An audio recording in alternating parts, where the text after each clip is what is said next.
Hello guys, today I will show you how to create white borders to the object.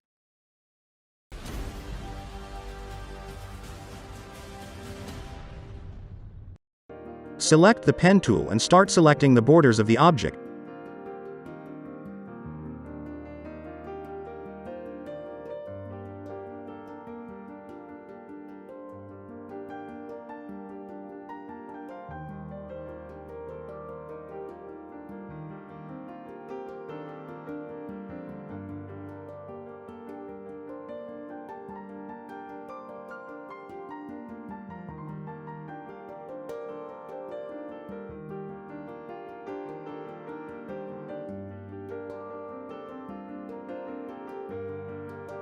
Right-click and choose Make Selection.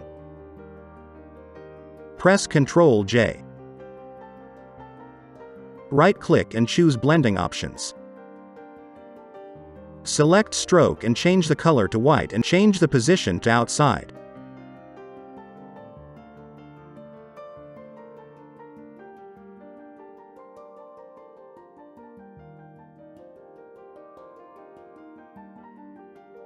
And we are done. Don't forget to like and subscribe to my channel. Have a nice day.